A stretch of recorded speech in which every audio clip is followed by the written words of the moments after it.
Meus irmãos e minhas irmãs, boa noite, muita paz. Mais uma vez, nós trouxemos um tema sobre a fé. Esse assunto nunca é totalmente esgotado, tal a nossa necessidade e tal a nossa dificuldade de alcançar em plenitude este sentimento que nos liga ao Criador, que nos liga ao Pai. Nós trouxemos, para elucidar, a passagem de Mateus, capítulo 17, versículos de 14 a 20, quando Jesus relata o seguinte: quando chegaram à multidão, aproximou-se de Jesus um homem que, ajoelhando-se diante dele, disse: Senhor, tem compaixão de meu filho, porque ele é epilético e sofre muito. Muitas vezes cai no fogo e muitas vezes na água. Eu o trouxe aos seus discípulos e não o puderam curar. E Jesus respondendo disse: ó geração incrédula e perversa, até quando estarei convosco? Até quando vos sofrerei? E ele, se dirigindo ao Pai, diz: trazei-o aqui. Então Jesus repreendeu o demônio. Aqui na Bíblia está escrito demônio, coitadinho. O qual saiu do menino, que desde aquela hora ficou curado. Depois, os discípulos, aproximando-se de Jesus em particular, perguntaram-lhe: por que não podemos nós expulsá-lo? Disse-lhes ele: por causa da vossa pouca fé. Pois em verdade vos digo que se tiverdes fé como um grão de mostarda, direis a este monte: passa daqui para colar, e ele há de passar, e nada vos será impossível. E é uma afirmativa de peso: nada vos será impossível. Jesus, ele não falava para impressionar, ele falava porque era de fato uma verdade. Jesus nunca quis impressionar ninguém. Jesus sempre quis educar, sempre quis ensinar. Então tudo o que ele disse era a mais estreita verdade. Uma coisa interessante que nos chama a atenção, e é interessante nós relatarmos e nós refletirmos sobre algumas palavras que aqui são ditas por Mateus. A gente não acredita que Jesus tenha utilizado alguns termos. Por exemplo, primeiro, ele disse: ó geração incrédula e perversa. O que ele quis dizer? Incrédulo, evidentemente, falta de fé. Pessoas que não acreditavam. E perversa. Ele chamou os discípulos, ele teria chamado os discípulos de perversos, de maus. Em verdade, ele quis dizer, com esse perverso, é que havia uma sombra, uma ignorância dentro deles, e que eles eram ainda egoístas. Não um egoísmo de fazer, de realizar maldade com o próximo, mas um egoísmo natural do ser humano, que ainda é inseguro. Então esse perverso está mais para inseguro do que para mal, do que para ruim, né, na acepção da palavra. E depois achei extremamente curioso e interessante quando ele diz: até quando vos sofrerei? Eu não tenho mostrado o tempo todo como se faz, eu não tenho exemplificado, eu não tenho dado o meu exemplo o tempo todo. Por que vocês não acreditam? Mesmo assim, vocês não acreditam em mim? Até quando eu vou ter que suportar a sua falta de fé, a sua falta de confiança em Deus? Porque esse aqui, até quando, né, vos sofrerei, é a companhia deles, naturalmente. Até quando eu vou ter que aguentar a sua companhia? Na verdade, não era a companhia deles, né? Era a sua falta de fé, a sua falta de confiança em Deus. Então é neste sentido que ele fala. E Depois ele repreende o mau espírito. Achei genial. Ele simplesmente diz: ó, não faz isso não, está errado. À semelhança de um pai que corrige amorosamente o seu filho, e este entende e aceita e acata. Repreendeu. Porém, os discípulos vieram e perguntaram, ali no pezinho de orelha: por que nós não conseguimos expulsá-lo? A questão é exatamente essa: por que nós não conseguimos expulsá-lo? Quando Jesus simplesmente não queria se ver livre daquele espírito doente, mas simplesmente educá-lo. Já os apóstolos queriam expulsá-lo. Sai, vai embora, não atormenta mais.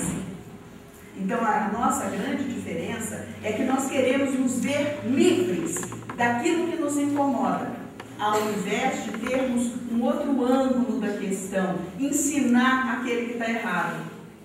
Só que nós queremos torcer-lhe, como se a gente pudesse torcer a personalidade ou pudesse mudar a natureza de alguém dessa forma.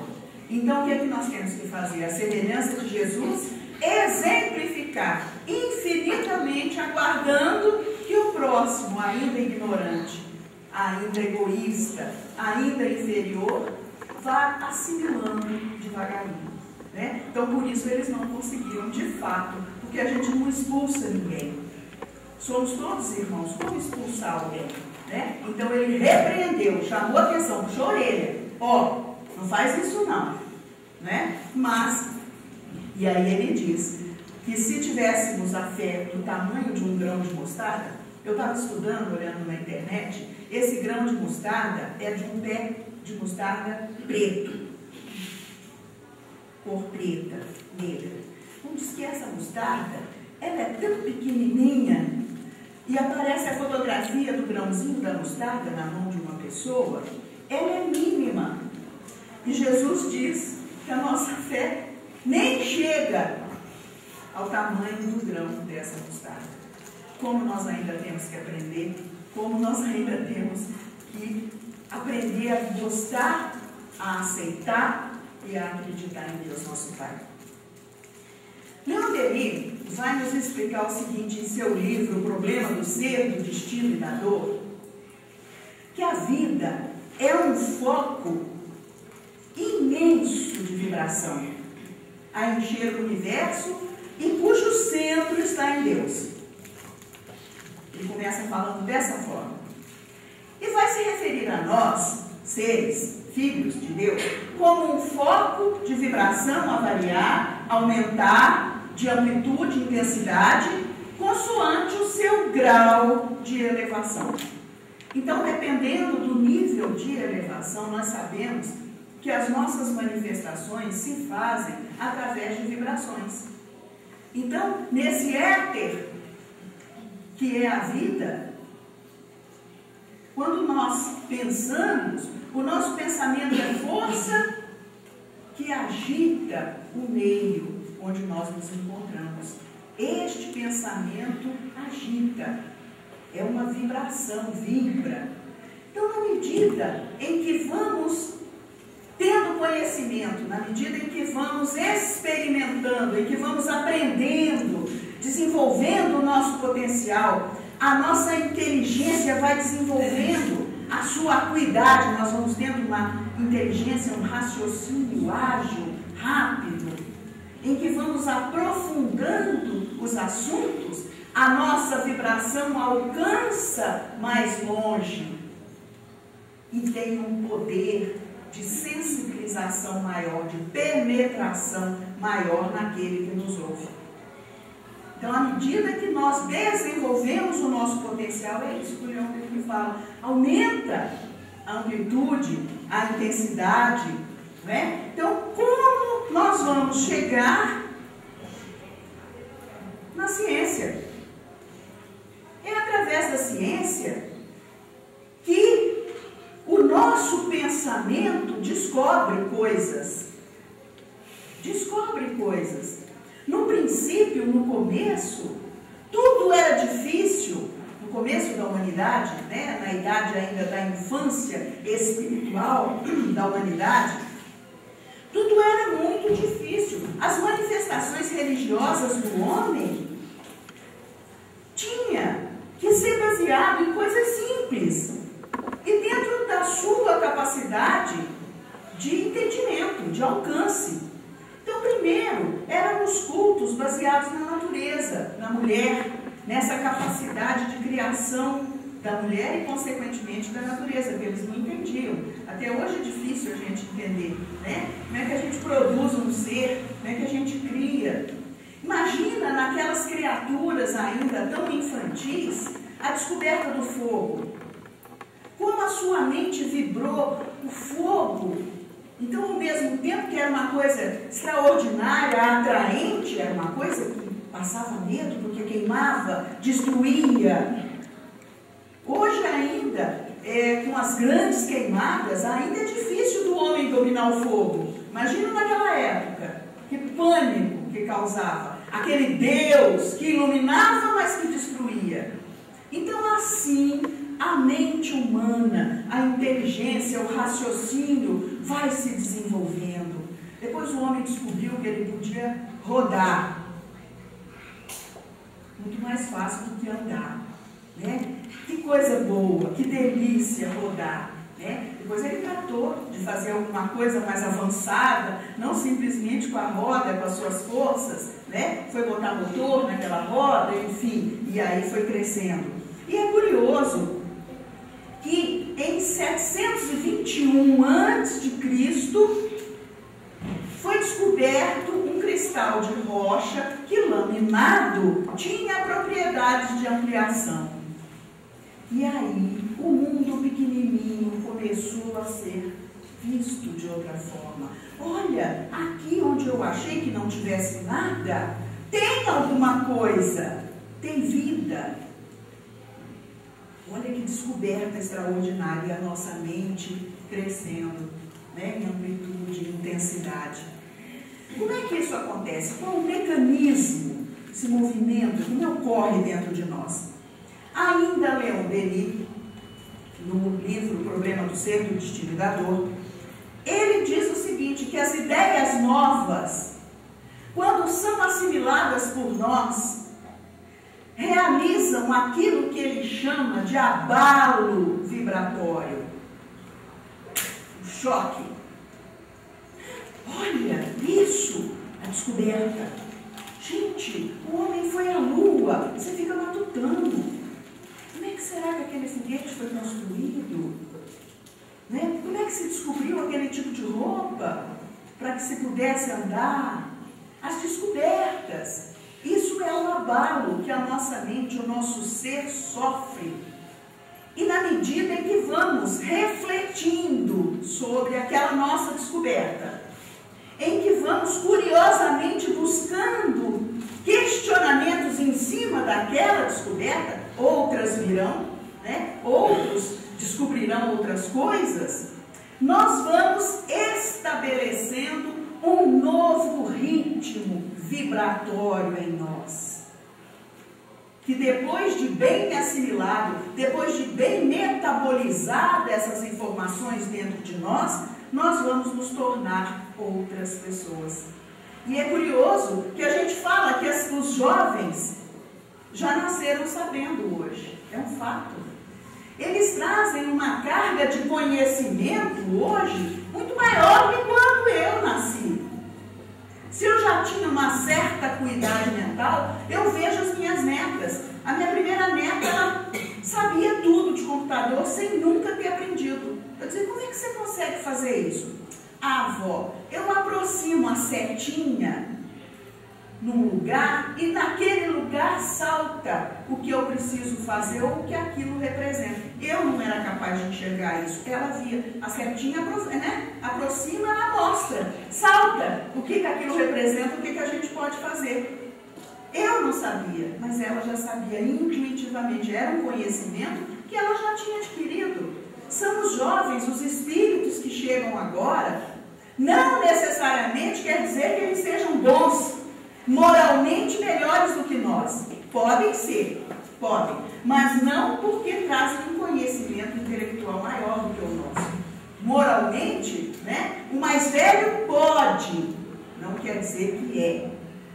E também o mais jovem pode ser moralmente mais evoluído do que os mais velhos, né? Então nós nunca vamos saber aferir da qualidade enquanto não presenciarmos as ações daquela pessoa. Então, pelas suas ações, nós vamos avaliar a sua evolução espiritual.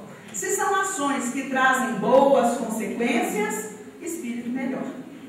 Se são ações que trazem aquilo que Jesus chama de escândalo, coitadinho, ainda está aprendendo, porque ainda está causando escândalo, né? Então é curioso isso.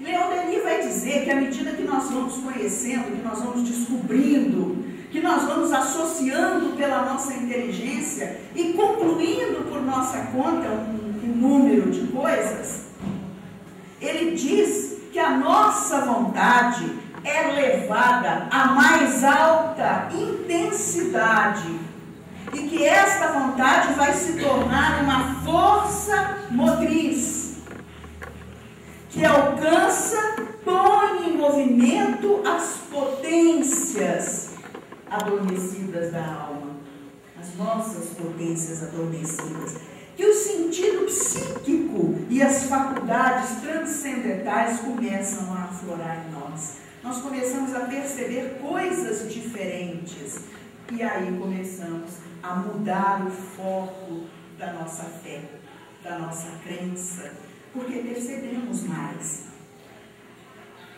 A ciência, em relação aos sentimentos, em relação às emoções, como é que elas podem agir? Como é que elas podem, que ela pode mudar o nosso sentimento e as nossas emoções?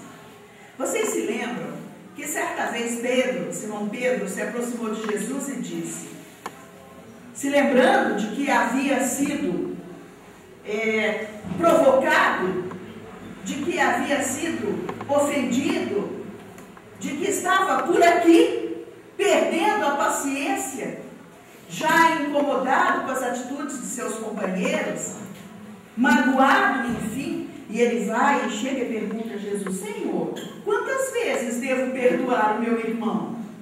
Ele já estava por aqui, ele já não aguentava mais. 7 vezes? E Jesus responde, não 7 vezes, mas 70 vezes 7 vezes. Isso é simbólico, né? Isso é uma simbologia. Isso, em verdade, quer dizer todas as vezes que o seu irmão te ofender, né, te irritar, mexer com seus brios, enfim. E é interessante que isso, o perdão, era coisa da religião, certo? Os religiosos, meio que precisando de uma bengala para conviver melhor com seu irmão, usava esse recurso do perdão. Era uma coisa meio que religiosa. Porém, na atualidade, cientistas médicos realizam experiências fantásticas acerca das nossas atitudes íntimas em relação à mágoa, em relação à dor, em relação à irritação, à raiva, a esses sentimentos e a essas emoções. Dr. Fred Luskin, ele é um psicólogo e professor da Universidade de Stanford, na Califórnia. Ele fez inúmeros projetos e experiências com pessoas, tendo por base uma técnica de perdão que ele desenvolveu, que ele bolou. Então, ele chama algumas famílias, algumas pessoas, um grupo de pessoas, que tinha perdido entes queridos, senhoras que tinham perdido seus filhos e outras pessoas que tinham perdido outros entes queridos. Então, ele junta essas pessoas durante 6 semanas e aplica neles a sua técnica do perdão. Então, ele faz uma série eu só vou... Onde que está? Está aqui, depois se vocês quiserem, eu vou distribuir. Ele chama de os 9 passos do perdão. Então ele pega esses 9 passos e aplica e acompanha essas pessoas. E é curioso que todas elas tinham insônia, todas elas tinham desarranjo